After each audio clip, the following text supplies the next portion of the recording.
¿Alguna vez te has detenido a pensar en la fragilidad de la libertad? No la libertad en un sentido abstracto, de esas que se debaten en discursos y se escriben en constituciones, sino la libertad palpable, la que te permite decidir a qué hora te levantas, qué comes, con quién hablas, o simplemente la que te autoriza a cruzar el umbral de tu propia casa. Imagina, por un instante, que esa libertad te es arrebatada, no por un crimen que hayas cometido, no por un proceso legal que hayas enfrentado, sino de la noche a la mañana, sin previo aviso, sin una explicación coherente. ¿Qué harías? ¿Cómo responderías ante un mundo que, de repente, se cierra a tu alrededor, dejándote atrapado en un espacio ajeno, dictado por otros, donde tus decisiones más básicas ya no te pertenecen? Esta es la pregunta que resuena en el corazón de la historia que vamos a desentrañar. No se trata de un escenario de ciencia ficción ni de una novela distópica, sino de una realidad cruda y conmovedora vivida por un hombre de 78 años en México. Su nombre por ahora es secundario. Lo importante es su experiencia, su indignación inicial y la forma inesperada en que navegó las turbulentas aguas de su propio cautiverio. Este hombre, un padre, un abuelo, un miembro respetado de su comunidad, se encontró un día tras los muros de un asilo. No había crimen, no había enfermedad mental declarada que justificara tal medida. Simplemente un día la puerta se cerró detrás de él y su mundo se redujo a las paredes de una institución que a primera vista prometía cuidado, pero que, en realidad, le había robado su autonomía. La sensación inicial es un puñetazo directo a la dignidad. Despojado de todo lo que definía su vida, enfrentado a un futuro incierto en un entorno desconocido, rodeado de personas que parecían compartir su misma desolación, pero sin la fuerza o la voluntad para cambiarla, la indignación es la única compañera fiel. ¿Cómo se procesa una injusticia tan profunda? ¿Cómo se vive cuando el simple acto de elegir tu propio camino se convierte en un lujo inalcanzable? La mayoría de nosotros, en situaciones de impotencia, podríamos caer en la desesperación, en la rabia inútil o en una resignación silenciosa. Pero nuestro protagonista tomó un camino distinto. Lo que hace que esta historia sea tan singular y digna de ser contada y visualizada en toda su complejidad es precisamente la forma en que este hombre, al verse privado de su libertad, no se rindió ante la adversidad. En lugar de sucumbir al peso de la injusticia, desplegó una perspicacia silenciosa que redefinió su posición dentro de la institución. No hablamos de una rebelión abierta, de gritos en los pasillos o de intentos desesperados de fuga. Hablamos de algo mucho más sutil y a la vez infinitamente más poderoso, la inteligencia aplicada a la supervivencia y eventualmente a la recuperación de lo perdido. Su ascenso no fue meteórico ni espectacular en el sentido convencional, sino un tejido paciente de observaciones agudas, de interacciones estratégicas y de una comprensión profunda de la naturaleza humana, incluso en los rincones más sombríos de una institución. Este relato nos invita a mirar más allá de la superficie, a comprender que la verdadera fuerza a menudo reside en la calma, en la observación y en la capacidad de encontrar una grieta en el muro que parece infranqueable. Es un viaje desde la impotencia absoluta hasta una posición de inesperado control, una transformación que redefine lo que significa ser libre y lo que estamos dispuestos a hacer para recuperarla, demostrando que incluso en el encierro más absoluto, la mente puede ser nuestro último y más poderoso refugio. La inesperada reconfiguración de su existencia comenzó, no con un acto de desafío, sino con una profunda inmersión en el estudio de su nuevo entorno. Despojado de su vida anterior, Este hombre de 78 años, ahora residente involuntario del asilo, dedicó sus primeras semanas a una observación metódica y discreta. No se trataba de meras distracciones para mitigar el aburrimiento, sino de un análisis estratégico de las dinámicas de poder, las rutinas del personal, las debilidades institucionales y, crucialmente, las personalidades de sus compañeros internos. Cada conversación captada, cada cambio en el ánimo de un enfermero, cada peculiaridad en el horario de las comidas, se convertía en una pieza de un rompecabezas más grande. Comprendió rápidamente que la autoridad en un lugar así no emanaba únicamente de los uniformes o los títulos, sino también de la información y la influencia sutilmente tejida. Por ejemplo, notó cómo ciertos residentes, a través de quejas constantes o manipulaciones emocionales, lograban obtener favores o evitar tareas desagradables, mientras que otros, más pasivos, permanecían al margen de cualquier beneficio.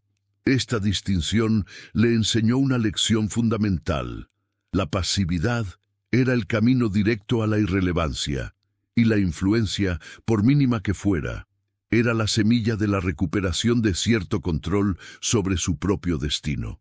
Empezó a cultivar relaciones, no por afecto genuino en todos los casos, sino por un cálculo cuidadoso de beneficios mutuos y acceso a información valiosa. Con esta base de conocimiento, nuestro protagonista inició la construcción de su red de influencia. No buscaba liderar una rebelión ni organizar protestas, sino más bien convertirse en un nodo indispensable dentro de la estructura social del asilo. Identificó a los empleados con mayor propensión a la empatía o a la complacencia, aquellos que parecían más susceptibles a una conversación amable, a un cumplido sincero o, en ocasiones, a una pequeña recompensa encubierta.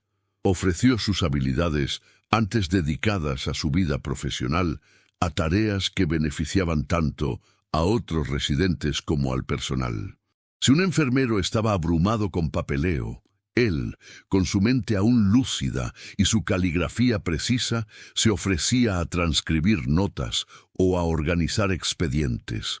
Si un compañero interno necesitaba ayuda para comunicarse con su familia, él se convertía en el intermediario, redactando cartas o facilitando llamadas.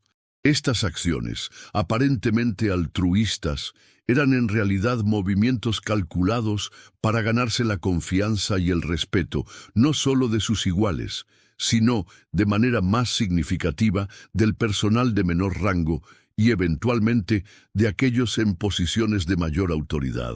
El objetivo no era ser querido, sino ser necesario, ser aquel a quien recurrir cuando las cosas se complicaban, aquel que podía resolver problemas discretamente.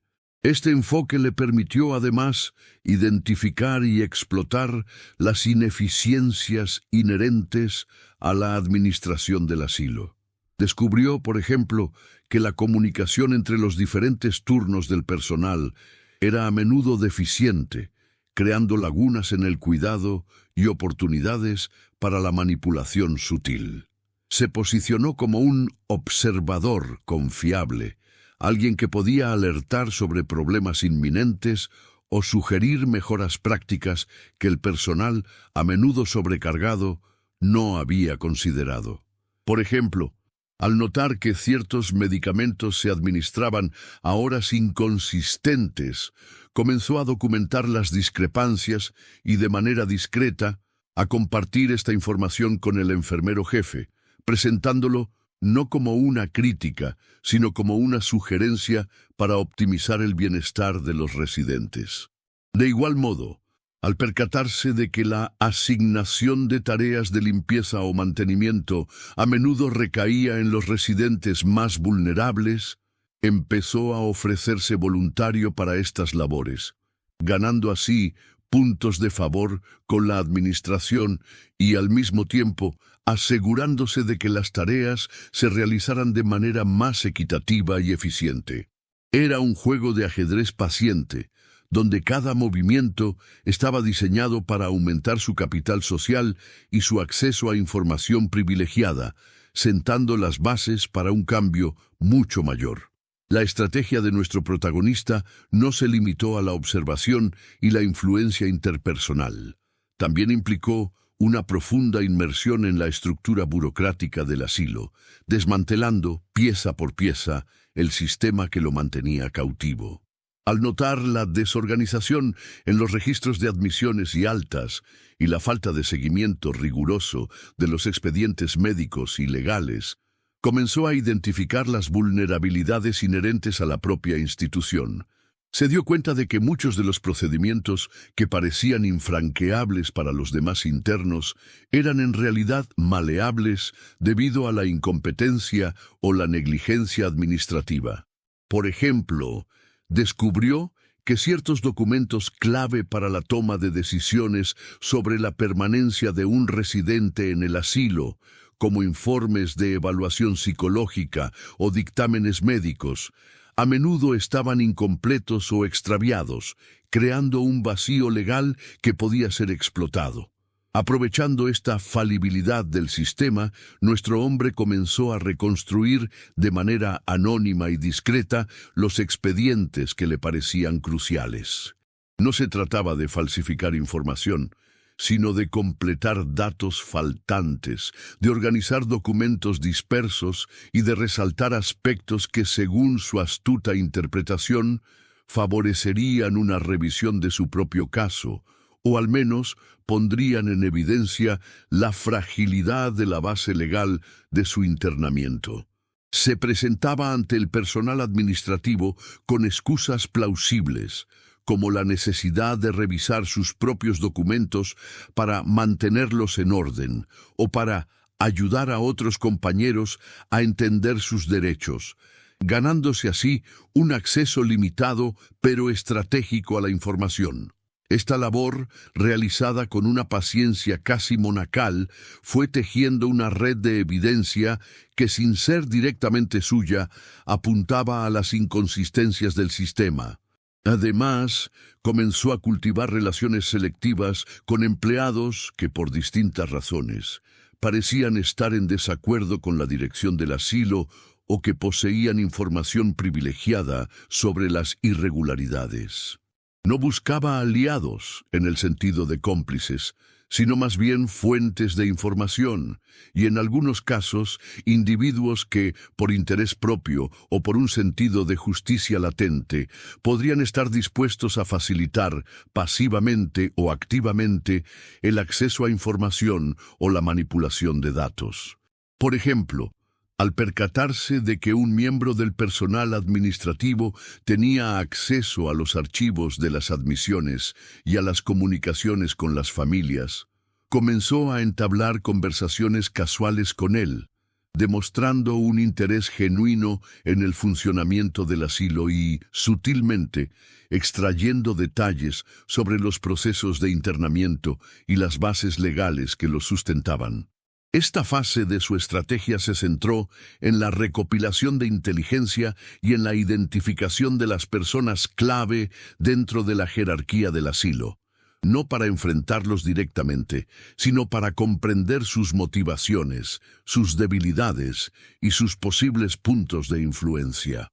Comprendió que el director, si bien era la figura de autoridad máxima, dependía en gran medida de la información que le proporcionaba su personal de confianza y de la apariencia de orden y legalidad de la institución. Por lo tanto, cualquier intento de influir en el director debía pasar necesariamente por la manipulación o la utilización estratégica de esa información y de las personas que la manejaban. Era un juego de sombras, donde la victoria no se anunciaba con trompetas, sino que se tejía en el silencio de los pasillos y en la discreción de los intercambios. La influencia silenciosa que nuestro protagonista ejercía se expandió más allá de la mera recopilación de datos. Comenzó a manifestarse en la reconfiguración sutil de las percepciones sobre su propia persona y la de otros internos. Al notar la tendencia del personal a categorizar a los residentes según su nivel de docilidad o de demanda, él deliberadamente cultivó una imagen de confiabilidad y sensatez. En lugar de unirse a las quejas colectivas o a los arrebatos emocionales que a menudo caracterizaban la vida en el asilo, él se presentaba como un individuo reflexivo, capaz de ofrecer soluciones pragmáticas a los problemas cotidianos. Por ejemplo, cuando surgían disputas por el uso de áreas comunes o por la distribución de recursos limitados, él intervenía no como mediador oficial, sino como un consejero sereno, capaz de proponer acuerdos que satisfacían, al menos parcialmente, las necesidades de las partes involucradas. Esta habilidad para generar consenso, incluso en un ambiente tan polarizado, le ganó el respeto del personal de menor jerarquía, quienes empezaron a verlo como un recurso valioso, alguien que facilitaba la operación diaria en lugar de complicarla. Además, comprendió la importancia de la información como moneda de cambio en cualquier estructura de poder. Si bien no poseía acceso directo a las decisiones de alto nivel, sí tenía una comprensión íntima de las rutinas, los horarios y las interacciones del personal. Esta información, aparentemente trivial, se convirtió en su activo más valioso. Podía anticipar la llegada de inspecciones inesperadas, alertar sobre cambios en los protocolos de medicación o prever momentos de mayor o menor supervisión. Compartía selectivamente esta inteligencia con aquellos miembros del personal que demostraban ser más receptivos o que, por alguna razón, estaban en una posición de necesitar esa información. Por ejemplo, al enterarse de la visita inminente de una junta directiva externa, él, a través de comentarios estratégicos dirigidos a un enfermero de confianza, hizo que se pusiera especial énfasis en la limpieza de ciertas áreas o en la presentación de los expedientes de los residentes más problemáticos, asegurando así una impresión favorable de la institución. Esta acumulación de capital social y de información estratégica le permitió, además, identificar y explotar las debilidades específicas del director del asilo. Se percató de que el director, un hombre que valoraba enormemente su reputación y su posición, era particularmente sensible a las críticas veladas o a las sugerencias que pudieran mejorar la eficiencia percibida de su gestión. Nuestro hombre, entonces, comenzó a canalizar sus observaciones sobre las deficiencias del asilo a través de intermediarios, sugiriendo mejoras o señalando problemas de manera indirecta, de tal forma que las soluciones parecieran surgir de la iniciativa del propio personal o de los residentes más colaborativos. Por ejemplo, al notar una ineficiencia recurrente en la gestión de la lavandería que generaba retrasos y escasez de ropa limpia, él, a través de comentarios casuales a un supervisor de planta, planteó la idea de implementar un sistema de rotación más eficiente, algo que al ser adoptado se presentaría como una mejora de gestión, beneficiando indirectamente la imagen del director. La audacia de su plan se manifestaba en la paciencia con la que operaba. No buscaba una confrontación directa, sino una infiltración gradual y una redefinición del poder desde dentro. Al observar que la autoridad del director se basaba en la obediencia incuestionable y en la falta de cuestionamiento por parte de los residentes, él se propuso ser la excepción, un modelo de comportamiento que, irónicamente, exponía la fragilidad de esa autoridad. Al presentar sus sugerencias de manera respetuosa pero firme, al demostrar una capacidad de análisis superior a la de muchos de sus cuidadores y al tejer una red de información que nadie más poseía, comenzó a crear un escenario donde el director, para mantener la apariencia de control y eficiencia, se vería obligado a recurrir a él, a su conocimiento y a su capacidad de gestión. Era un proceso de erosión silenciosa, donde la dependencia se invertía gradualmente, preparando el terreno para un cambio de roles radical y sorprendente. La astucia de nuestro protagonista no se detuvo en la observación del comportamiento humano o en la explotación de fallas burocráticas. Trascendió a la manipulación sutil de la percepción pública sobre el asilo y sus internos. Al notar cómo la opinión externa, a menudo alimentada por rumores o por la desinformación de familiares poco involucrados, pintaba un cuadro sombrío y homogéneo de la institución, nuestro hombre ideó una estrategia para mejorar esa imagen, utilizando su propia experiencia como plataforma. Se dio cuenta de que, si lograba que el asilo fuera percibido como un lugar de mejora y rehabilitación, en lugar de un simple depósito de ancianos, las autoridades y crucialmente el director se verían obligados a reconocer su valía y potencialmente a reconsiderar su situación. Así, comenzó a fomentar activamente la participación de algunos residentes en actividades que pudieran ser visibles para el exterior. No se trataba de una simple organización de eventos, sino de una curaduría cuidadosa de las apariencias. Por ejemplo, cuando se anunciaba la visita de alguna figura pública o de representantes de organizaciones de beneficencia, él se aseguraba de que un grupo selecto de internos, aquellos con historias de superación personal o con habilidades artísticas latentes, estuvieran presentables y preparados para interactuar. Él mismo se encargaba de pulir sus relatos, de ayudarles a articular sus experiencias de una manera que resaltara la dedicación del personal y los avances logrados, incluso si estos avances eran mínimos o en muchos casos meramente superficiales.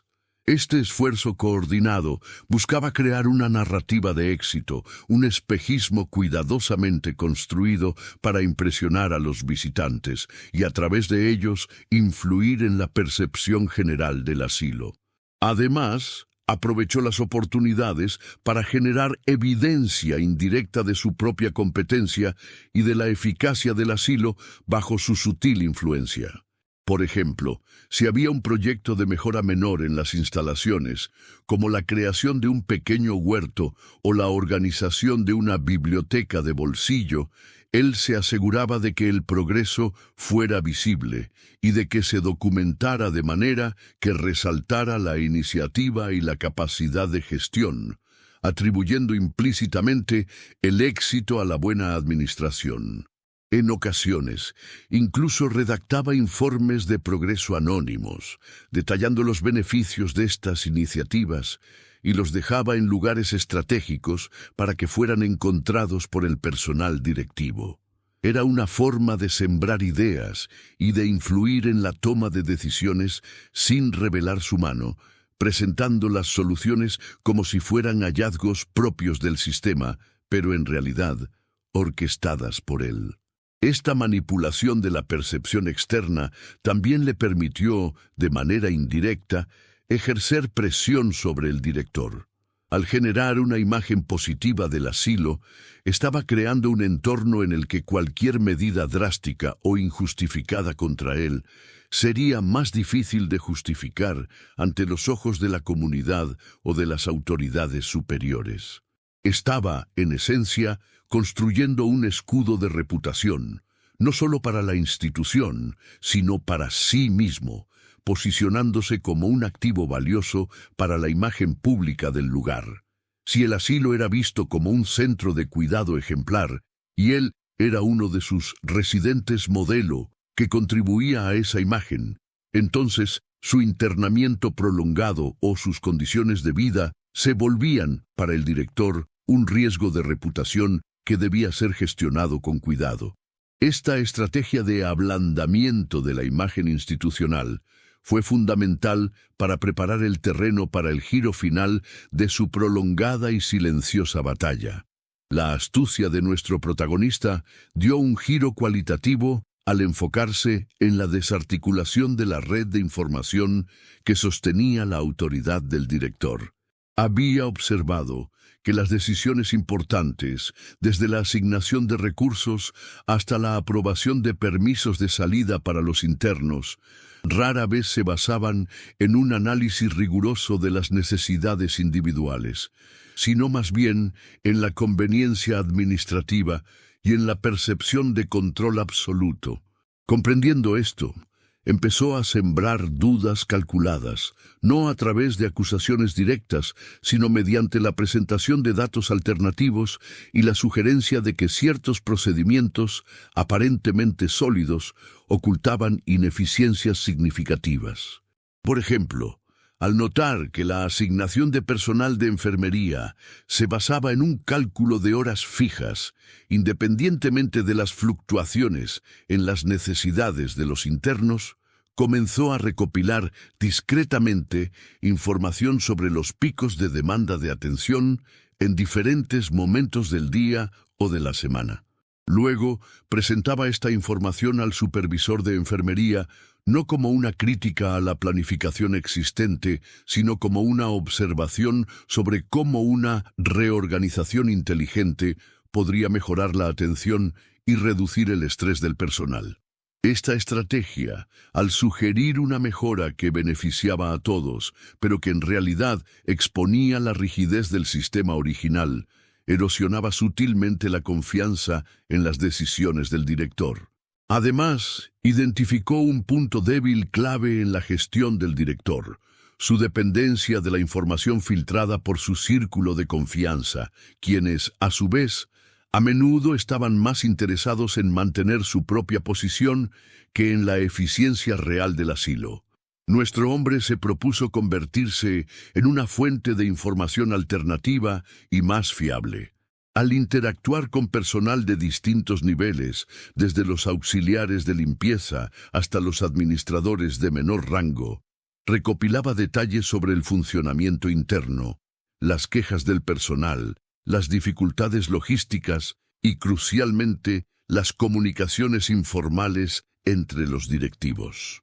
Esta información, fragmentada y aparentemente inconexa para otros, él la ensamblaba pacientemente, creando un panorama completo de las operaciones y, más importante aún, de las vulnerabilidades del director. Por ejemplo, al enterarse de que un contrato de servicios de mantenimiento estaba a punto de vencer y que la renovación implicaba un aumento considerable de costos debido a una mala planificación inicial, él, a través de un comentario casual a un miembro del personal administrativo, deslizó la idea de que sería prudente revisar las opciones de proveedores antes de tomar una decisión.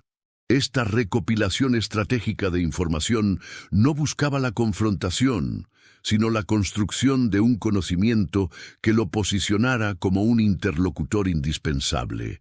Comprendió que, en un entorno donde la información es poder, aquel que poseía el panorama más completo y preciso tenía la ventaja. Así, cuando surgía un problema que involucraba múltiples departamentos o que requería una comprensión profunda de las rutinas diarias, él se encontraba en una posición única para ofrecer una perspectiva informada, a menudo anticipándose a las necesidades o señalando soluciones que otros habían pasado por alto. Esta habilidad para prever y resolver problemas, alimentada por su red de inteligencia, comenzó a generar un respeto silencioso entre el personal, quienes empezaron a recurrir a él para obtener consejos o para comprender mejor las dinámicas internas. Fue un proceso de infiltración gradual, donde la información se convirtió en su arma más poderosa, desmantelando la falsa sensación de control del director desde los cimientos. Un aspecto crucial de esta fase fue la aplicación de la inteligencia de calle a la dinámica interna del asilo. Nuestro protagonista se dio cuenta de que, si bien el director operaba desde una perspectiva de autoridad formal, las decisiones y las percepciones en el día a día estaban fuertemente influenciadas por las relaciones informales y las jerarquías no declaradas entre el personal. Identificó a los influyentes de cada departamento, la enfermera jefe que coordinaba los turnos, el encargado de suministros que controlaba el acceso a los recursos, o incluso el personal de limpieza que era testigo de muchas de las interacciones diarias. Al cultivar relaciones con estos individuos, no para obtener favores directos, sino para entender sus perspectivas y sus puntos de vista sobre la gestión del director, logró obtener una visión invaluable de las grietas en la estructura de poder. Por ejemplo, al notar que el director había tomado una decisión impopular entre el personal de enfermería debido a una falta de consulta previa, él, a través de conversaciones con la enfermera jefe, entendió la magnitud del descontento y cómo éste podría manifestarse en una menor eficiencia o en una resistencia pasiva. Esta comprensión le permitió anticipar las reacciones y las posibles repercusiones de las acciones del director y, en consecuencia, ajustar su propia estrategia.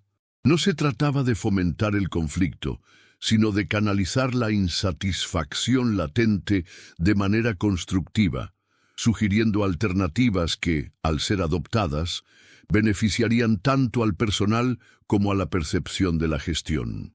Por ejemplo, si el director imponía un nuevo protocolo que generaba frustración entre los cuidadores por su impracticabilidad, él, en lugar de unirse a las quejas, presentaba al supervisor de planta una propuesta de ajuste, formulada como una optimización del protocolo existente para maximizar su efectividad.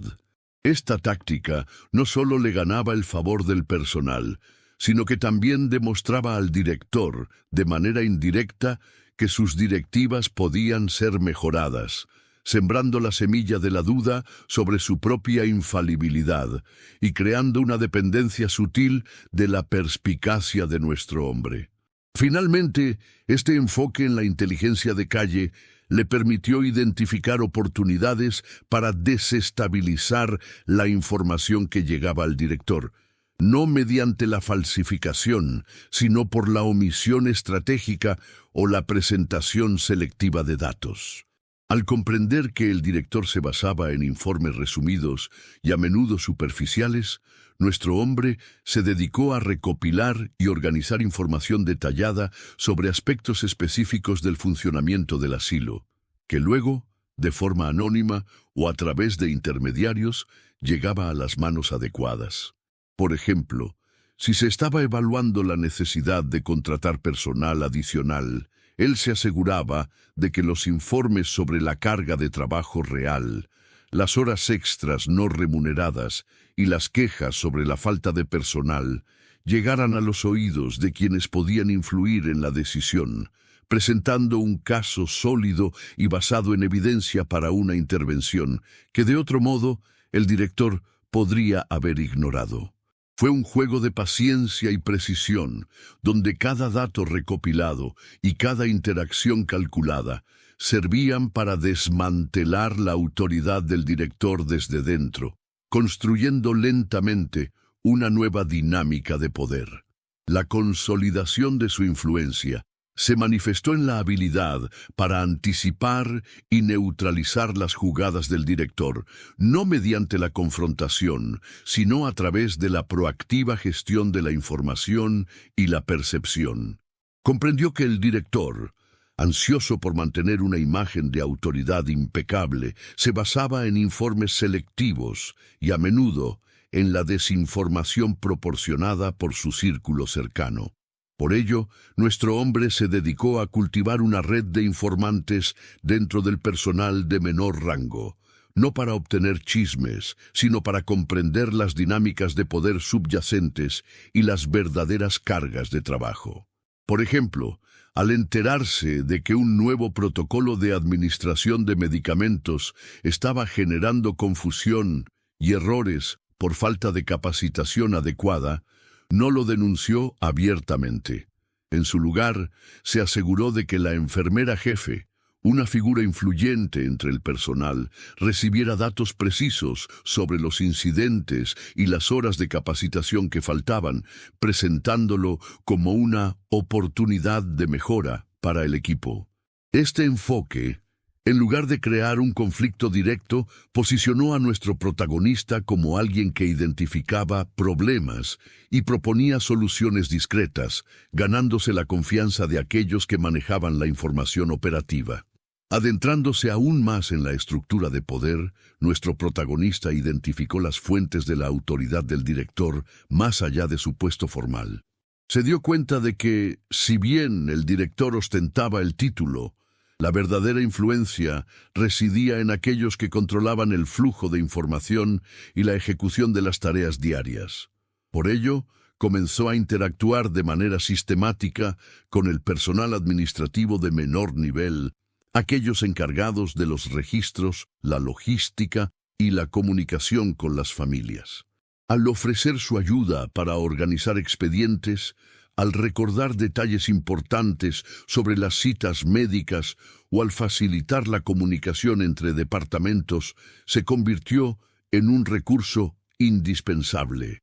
Por ejemplo, cuando un familiar llamaba buscando información sobre el estado de un residente y el personal administrativo no estaba seguro de los detalles, nuestro protagonista, gracias a su red de informantes y su propia observación meticulosa, podía proporcionar la información precisa, presentándola como un cálculo rápido o una intuición basada en la experiencia. Esta capacidad para ofrecer datos fiables y oportunos comenzó a socavar la dependencia del director de la información filtrada por sus subalternos más cercanos, creando una brecha por donde la influencia de nuestro hombre podía crecer. La estrategia de nuestro protagonista se expandió hacia la creación de un capital de confianza con aquellos empleados que, por naturaleza o por circunstancia, parecían estar en desacuerdo con las políticas del director. No buscaba aliados para una rebelión abierta, sino para una influencia sutil en la toma de decisiones. Por ejemplo, al percibir que el encargado de mantenimiento estaba frustrado por la falta de recursos para realizar reparaciones necesarias, nuestro protagonista, en lugar de quejarse, comenzó a sugerir formas de optimizar el uso de los materiales existentes o de priorizar las reparaciones según su impacto en la funcionalidad general. Al presentar estas sugerencias como mejoras prácticas y eficientes, y al asegurarse de que el encargado de mantenimiento las comunicara al director como sus propias ideas, se creaba un escenario donde las decisiones del director, al ser influenciadas por el personal de base, comenzaban a reflejar de manera indirecta las prioridades y la visión de nuestro hombre. Este proceso de infiltración de ideas era clave para reconfigurar la dinámica de poder sin generar un conflicto abierto. Además, nuestro protagonista comprendió que la percepción del director sobre su propia infalibilidad era su mayor debilidad. Por ello, se dedicó a crear situaciones en las que la evidencia empírica contradecía las suposiciones del director, pero de una manera que permitiera al director descubrir la verdad por sí mismo, manteniendo así su dignidad. Por ejemplo, si el director insistía en que un determinado protocolo de atención era el más eficiente, nuestro hombre se aseguraba de que los datos de rendimiento de ese protocolo, recopilados discretamente, fueran accesibles para un supervisor de enfermería o un miembro del personal administrativo de confianza, quienes, a su vez, podrían presentarlos al director como una evaluación interna. Este método, al permitir que la verdad emergiera sin la apariencia de una confrontación directa, debilitaba gradualmente la base de las decisiones del director, abriendo la puerta a que buscara la perspectiva de nuestro protagonista como una fuente de información más fiable y objetiva. El verdadero arte de la estrategia residía en la paciencia y la sutileza. En lugar de un ataque frontal, se trataba de una erosión constante de la autoridad del director, construida sobre la acumulación de información, la manipulación de percepciones y la creación de una red de influencia silenciosa. comprendió que, en un entorno cerrado y jerárquico, la información es la moneda más valiosa. Al convertirse en el custodio y el distribuidor estratégico de esa información, comenzó a alterar el equilibrio de poder. Por ejemplo, al notar que el director a menudo tomaba decisiones basadas en informes incompletos o sesgados, nuestro protagonista se dedicó a recopilar datos alternativos y a presentarlos de manera anónima, pero de forma que fueran fácilmente accesibles para aquellos que pudieran influir en el director, como la enfermera jefe o el supervisor de planta. Esta práctica no solo exponía las debilidades del director, sino que también posicionaba a nuestro hombre como un observador perspicaz y un solucionador de problemas, alguien a quien, eventualmente, el director tendría que recurrir. Una vez que la estructura de poder comenzó a tambalearse bajo el peso de la información cuidadosamente orquestada, nuestro protagonista se encontró en una posición única para influir en las decisiones que, en última instancia, afectarían su propia libertad. La clave residía en la gestión de la cadena de mando de la información, asegurándose de que los datos que llegaban al director fueran filtrados y presentados de una manera que favoreciera su agenda, sin parecer una manipulación abierta. Por ejemplo, al notar una creciente ineficiencia en la asignación de tareas de cuidado debido a la falta de personal especializado, en lugar de quejarse directamente, se dedicó a recopilar anécdotas detalladas de las enfermeras y auxiliares sobre los desafíos prácticos que enfrentaban. Estas historias, presentadas a la supervisora de enfermería bajo el pretexto de aprender de las experiencias del equipo, se transformaron en argumentos sólidos para solicitar personal adicional o para reestructurar los horarios. La supervisora, al ver la coherencia y la practicidad de estas sugerencias, las canalizaba al director, quien, al percibir una solución a un problema que afectaba la operatividad, la aprobaba, sin ser plenamente consciente de su origen. Además, este hombre de 78 años comprendió la importancia de la memoria institucional y cómo ésta podía ser moldeada para servir a sus propósitos. Se dio cuenta de que muchos de los procedimientos y decisiones tomadas por el director se basaban en precedentes o en la ausencia de información alternativa. Por ello, comenzó a crear un archivo personal, una especie de historial de casos confidencial, donde documentaba no solo las ineficiencias del asilo, sino también las soluciones exitosas que se habían implementado, atribuyendo tácitamente el mérito a la buena gestión general o a las iniciativas del personal. Este archivo se convirtió en una herramienta poderosa. Cuando surgía una nueva problemática similar a una ya resuelta, él, de manera sutil, recordaba al personal relevante los éxitos pasados, sugiriendo que se consultaran los registros de casos para obtener una guía. Esta estrategia no solo reforzaba la idea de que el asilo era un lugar de aprendizaje y mejora continua, sino que también creaba un registro de éxitos que, indirectamente, respaldaban su propia influencia y conocimiento.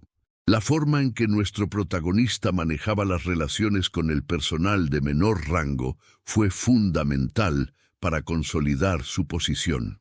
En lugar de verlos como meros empleados, los consideraba como nodos de información y como posibles aliados. Al ofrecerles ayuda en tareas sencillas, al escuchar sus preocupaciones con genuino interés y al recordar detalles personales, construyó una red de lealtad y confianza que trascendía la relación jerárquica formal. Por ejemplo, al notar que un joven auxiliar de limpieza estaba teniendo dificultades para conciliar sus estudios con su trabajo, nuestro hombre le ofreció ayuda con sus tareas, compartiendo técnicas de organización y estudio que él mismo había perfeccionado a lo largo de su vida. Esta acción, aparentemente desinteresada, generó un profundo sentido de gratitud en el auxiliar, quien a su vez se convirtió en una fuente invaluable de información sobre los movimientos y las comunicaciones del director, e incluso en un canal discreto para la transmisión de mensajes o la colocación de documentos estratégicos en lugares clave. El verdadero golpe maestro, sin embargo, residió en la capacidad de anticipar las necesidades del director, presentando soluciones antes de que los problemas se volvieran críticos. Al estar inmerso en el día a día del asilo, nuestro hombre podía prever las posibles dificultades logísticas, las quejas de los residentes o las exigencias del personal. En lugar de esperar a que el director se viera abrumado por estas situaciones, él se adelantaba, proponiendo medidas preventivas o soluciones proactivas. Por ejemplo, al percibir que la próxima visita de una auditoría externa podría revelar deficiencias en el mantenimiento de ciertas áreas, él, discretamente, organizó un equipo de residentes voluntarios para realizar mejoras estéticas y funcionales en esas zonas, asegurándose de que la información sobre estas iniciativas de mejora llegara al director a través de los canales adecuados. Esta estrategia no solo mitigaba los riesgos para el director, sino que también lo colocaba en una posición de dependencia, donde la previsión y la eficiencia de nuestro protagonista se convertían en un activo indispensable para la imagen y la operatividad del asilo. La sutileza de su accionar radicaba en hacer que las soluciones parecieran surgir de la propia estructura del asilo, cuando en realidad eran orquestadas por él, el cautivo que se había convertido en el estratega silencioso.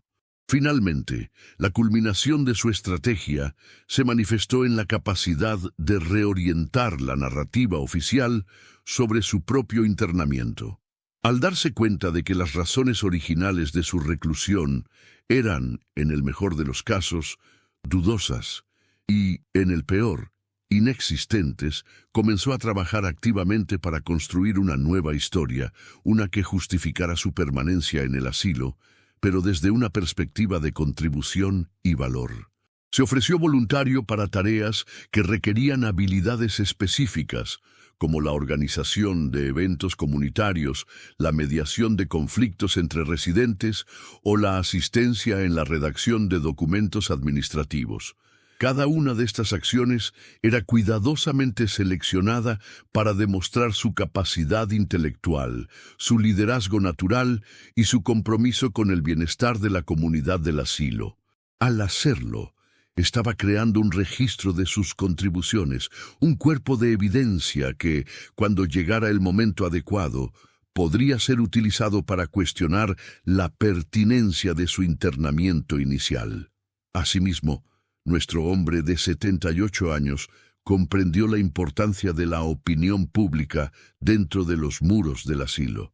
Al cultivar relaciones sólidas y respetuosas con otros residentes, se aseguró de que su imagen fuera la de un líder confiable y un defensor de sus derechos. Cuando surgían problemas o injusticias, él se convertía en el portavoz, articulando las preocupaciones de manera clara y concisa, pero siempre dentro de los límites de lo que era considerado aceptable por la administración. Esta posición de liderazgo, ganada a través de la empatía y la acción, le permitió influir en la percepción general de su propia situación. Si la mayoría de los residentes lo veían como un pilar de apoyo y un ejemplo de dignidad, sería más difícil para el director justificar su confinamiento prolongado ante cualquier posible escrutinio externo o interno. La forma en que gestionó la información sobre su propio caso fue particularmente astuta. En lugar de confrontar directamente al director con argumentos legales o peticiones de libertad, se centró en demostrar, a través de sus acciones diarias, que su reclusión era, en sí misma, una ineficiencia para el asilo. al convertirse en un recurso invaluable para la administración, al resolver problemas que de otro modo requerirían la intervención del director o de personal externo, estaba, en esencia, demostrando que su cautiverio era un desperdicio de talento y experiencia. Por ejemplo, al notar que la gestión de los recursos bibliotecarios del asilo era deficiente, él se ofreció a reorganizar la biblioteca, catalogando los libros y creando un sistema de préstamo eficiente. Este proyecto, aunque menor en su concepción, fue presentado al director como una iniciativa que mejoraría la calidad de vida de los residentes y reduciría la carga administrativa de la gestión de los recursos. El verdadero punto de inflexión llegó cuando nuestro protagonista, armado con un profundo conocimiento de las operaciones del asilo y de las vulnerabilidades de su director, comenzó a utilizar la información para negociar su propia liberación. No se trataba de una exigencia, sino de una propuesta cuidadosamente elaborada.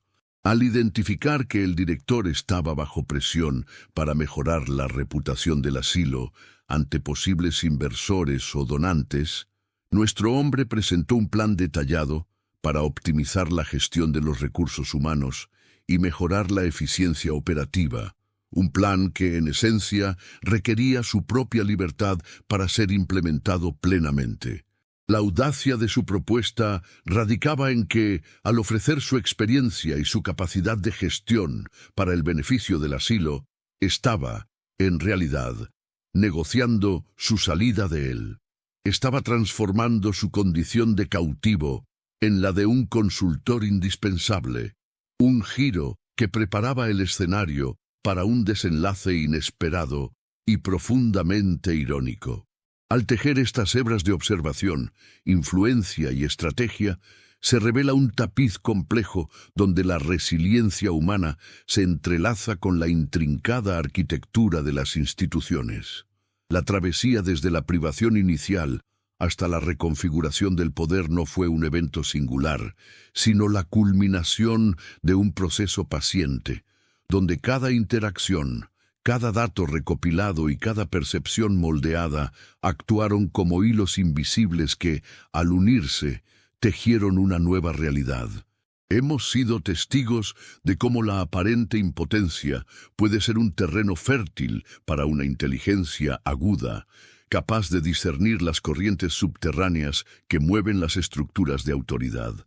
En este punto de nuestra exploración, es palpable cómo la comprensión profunda de las dinámicas humanas, incluso en los entornos más restrictivos, permite la germinación de estrategias inesperadas. Hemos visto cómo la mera presencia física en un espacio ajeno puede transformarse en una oportunidad para redefinir el propio rol, pasando de ser un objeto de la administración a un agente de cambio, aunque sea desde las sombras. La forma en que se navegan las complejidades de la información, se gestionan las percepciones y se capitalizan las debilidades inherentes a cualquier sistema, son las herramientas que, en manos de la perspicacia, pueden desmantelar las barreras más imponentes. Reflexionando sobre este recorrido, observamos cómo el ingenio humano, al ser confrontado con la adversidad más profunda, encuentra caminos insospechados para la afirmación y la recuperación de la agencia. Las capas de observación y la construcción metódica de influencia, como las capas de un río que, al fluir, modelan el paisaje, han ido configurando un escenario donde las bases de la autoridad original se han ido erosionando sutilmente. Es en esta convergencia de esfuerzos discretos y de una visión a largo plazo donde se fragua el verdadero poder de la transformación personal, incluso dentro de los confines de un sistema diseñado para limitar. A medida que nos acercamos a la comprensión plena de cómo este hombre de 78 años orquestó su propia reinvención, se vislumbra la profunda interconexión entre la información, la percepción y la acción dentro de cualquier estructura social. Las lecciones de esta travesía nos invitan a considerar la sutileza como una fuerza motriz, capaz de generar cambios monumentales sin la necesidad de un estruendo, y cómo la paciencia y la perspicacia pueden ser las llaves maestras para desbloquear las puertas de la libertad, incluso cuando éstas parecen selladas para siempre. El panorama que hemos construido nos prepara para comprender la naturaleza del desenlace, un giro que encapsula la esencia de la resiliencia y la astucia estratégica. La historia de este hombre de 78 años, despojado de su libertad sin previo aviso, es un poderoso recordatorio de la fortaleza inherente a la resiliencia humana y la capacidad de la mente para trascender las circunstancias más adversas. Lo que comenzó como un acto de indignación ante la injusticia se metamorfoseó a través de una astucia silenciosa y una paciencia inquebrantable en una compleja estrategia de reinvención y recuperación del control. No fue a través de la fuerza bruta ni del desafío abierto que logró su propósito, sino mediante la observación meticulosa, la comprensión profunda de las dinámicas institucionales y la habilidad para tejer una red de influencia desde las sombras. Su viaje nos enseña que la verdadera libertad no reside únicamente en la ausencia de cadenas físicas, sino en la preservación y el ejercicio de la autonomía mental, en la capacidad de pensar, planificar y actuar, incluso cuando el entorno intenta sofocar cada uno de esos impulsos. El desenlace de esta narrativa, donde el director del asilo se encuentra trabajando para el hombre que fue internado sin su consentimiento, no es un simple giro del destino, sino la consecuencia lógica y meticulosamente orquestada de un plan maestro. Es la demostración palpable de que la información, cuando se maneja con inteligencia y propósito, puede convertirse en la moneda más poderosa, capaz de reescribir las reglas del juego y de invertir los roles de poder. Este hombre, al convertirse en el custodio y el estratega de la verdad operativa del asilo, demostró que la autoridad formal puede ser eclipsada por la autoridad del conocimiento y la influencia sutilmente ejercida. Su ascenso no fue una usurpación violenta, sino una transición orgánica, donde su valor y su indispensable conocimiento se volvieron tan cruciales para la institución que su permanencia y eventualmente su liberación se convirtieron en una necesidad para la propia supervivencia y el éxito del asilo. La lección que emerge de esta conmovedora crónica es profunda y universal. La verdadera fortaleza a menudo reside en la calma estratégica, en la capacidad de observar el mundo con agudeza y de actuar con precisión, incluso cuando todo parece perdido. Nos invita a reflexionar sobre el poder de la mente, esa fortaleza interior que, cuando se cultiva y se dirige con propósito, puede superar las limitaciones impuestas por el mundo exterior. La historia de este hombre es un testimonio de que la dignidad no se pierde al ser privado de la libertad física, sino al renunciar a la libertad de pensar y de actuar. La práctica verdadera, la que trasciende las anécdotas y se convierte en un modo de vida, comienza ahora en la forma en que cada uno de nosotros elige enfrentar los desafíos, cultivar nuestra propia inteligencia y buscar la autonomía en cada aspecto de nuestra existencia. La libertad, en su sentido más profundo, es una elección, una práctica constante de la mente y del espíritu.